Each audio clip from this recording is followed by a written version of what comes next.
leave the room until I return," continued the governess. "Walter, if you miss one word of that spelling, you will have to stay at home and learn it over." "Unless Mamma interferes, as she will be pretty sure to do," muttered Arthur as the door closed on Miss Day, and her retreating footsteps were heard passing down the hall. For about 10 minutes after her departure, all was quiet in the schoolroom, each seemingly completely absorbed in study. But at the end of that time, Arthur sprang up and, flinging his book across the room, exclaimed, "There, I know my lesson, and if I didn't, I shouldn't study another bit for old day, nor night either." "Do be quiet, Arthur," said his sister Louise. "I can't study in such a racket." Arthur stole on tiptoe across the room, and coming up behind Elsie, tickled the back of her neck with a feather. She started, saying in a pleading tone, "Please, Arthur, don't." "It pleases me to do so," he said, repeating the experiment. Elsie changed her position, saying in the same gentle, persuasive tone, "Oh, Arthur, please let me alone, or I never shall be able to do this example." "What? All this time on one example? You ought to be ashamed. Why, I could have done it half a dozen times over." "I've been over and over it," replied the little girl in a tone of despondency, "and still there are 2 figures that will not come out right." "How do you know they're not right, little puss?" shaking her curls as he spoke. "Oh, please, Arthur, don't pull my hair. I have the answer. That's the way, I know." "Well, then why don't you just set the figures down? I would." "Oh, no, indeed, that would not be honest." "Pooh, nonsense, nobody would be the wiser, nor the poorer." "No, but it would be just like telling a lie. But I can never get it right while you are bothering me so," said Elsie, laying aside her slate in despair. Then, taking out her geography, she began studying most diligently. But Arthur continued his persecutions, tickling her, pulling her hair, twitching the book out of her hand, and talking almost incessantly, making remarks and asking questions, till at last Elsie said, as if just ready to cry, "Indeed, Arthur, if you don't let me alone, I shall never be able to get my lessons." "Go away, then. Take your book out on the veranda and learn your lessons there," said Louise. "I'll call when Miss Day comes." "Oh, no, Louise, I cannot do that, because it would be disobedience," replied Elsie, taking out her writing materials. Arthur stood over her, criticizing every letter she made, and finally jogged her elbow in such a way as to cause her to drop all the ink in her pen upon the paper, making quite a large blot. "Oh!" cried the little girl, bursting into tears. "Now I shall lose my ride, for Miss Day will not let me go, and I was so anxious to see all those beautiful flowers." Arthur, who was really not very vicious, felt some compunctions when he saw the mischief he had done. "Never mind, Elsie," said he. "I can fix it yet. Just let me tear out this page, and you can begin again on the next, and I'll not bother you. I'll make these 2 figures come out right, too," he added, taking up her slate.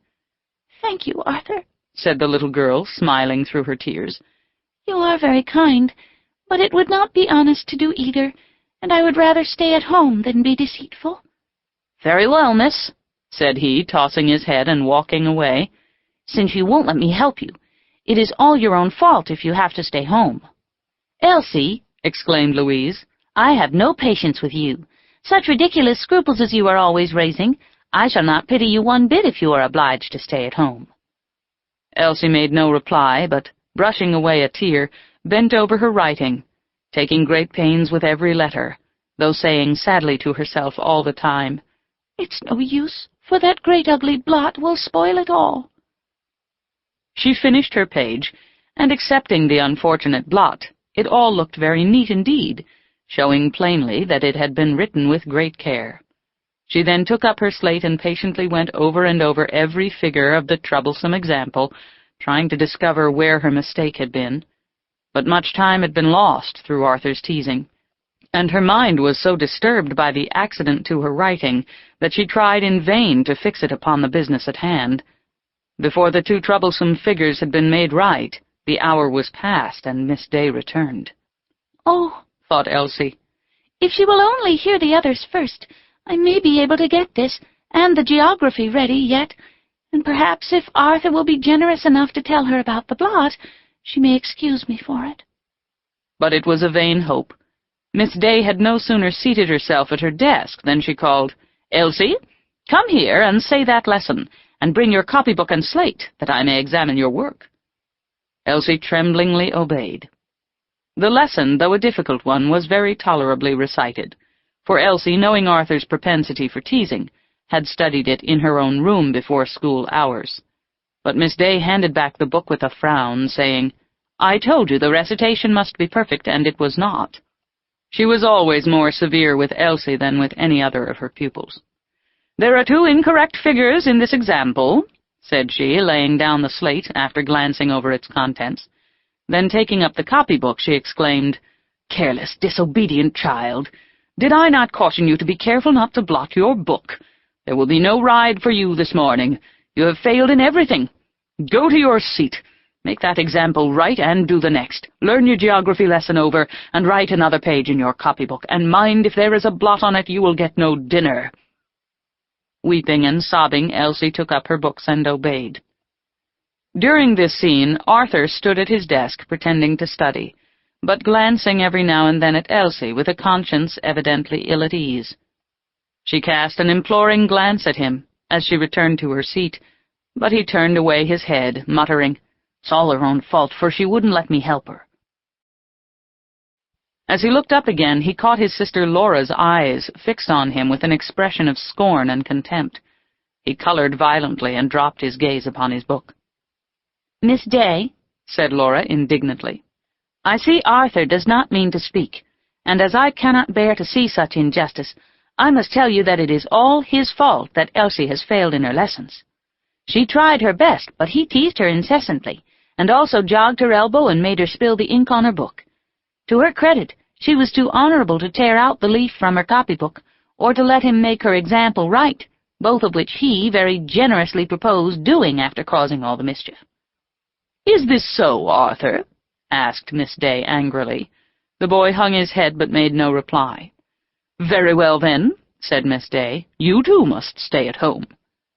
"Surely," said Laura in surprise, "you will not keep Elsie, since I have shown you that she was not to blame." "Miss Laura," replied her teacher haughtily, "I wish you to understand that I am not to be dictated to by my pupils." Laura bit her lip, but said nothing, and Miss Day went on hearing the lessons without further remark. In the meantime, little Elsie sat at her desk, striving to conquer the feelings of anger and indignation that were swelling in her heart. Elsie, though she possessed much of the ornament of a meek and quiet spirit, was not yet perfect, and often had a fierce contest with her naturally quick temper. Yet it was seldom, very seldom, that word or tone or look betrayed the existence of such feelings, and it was a common remark in the family that Elsie had no spirit. The recitations were scarcely finished when the door opened and a lady entered, dressed for a ride. "Not through yet, Miss Day?" she asked. "Yes, madam, we are just done," replied the teacher, closing the French grammar and handing it to Louise. "Well, I hope your pupils have all done their duty this morning and are ready to accompany us to the fair," said Mrs. Dinsmore. "But what is the matter with Elsie?" "She has failed in all her exercises, and therefore has been told that she must remain at home," replied Miss Day with heightened color and in a tone of anger. "As Miss Laura tells me that Master Arthur was partly the cause, I have forbidden him also to accompany us." "Excuse me, Miss Day, for correcting you," said Laura a little indignantly, "but I did not say partly, for I am sure that it was entirely his fault." "Hush, hush, Laura," said her mother a little impatiently. "How can you be sure of any such thing? Miss Day, I must beg of you to excuse Arthur this once, for I have quite set my heart on taking him along. He is fond of mischief, I know, but he is only a child, and you must not be too hard upon him." "Very well, madam," replied the governess stiffly. "You have, of course, the best right to control your own children." Mrs. Dinsmore turned to leave the room. "Mamma," asked Laura, "is not Elsie to be allowed to go too?" "Elsie is not my child, and I have nothing to say about it. Miss Day, who knows all the circumstances, is much better able than I to judge whether or not she is deserving of punishment," replied Mrs. Dinsmore, sailing out of the room. "You will let her go, Miss Day?" said Laura inquiringly. "Miss Laura," replied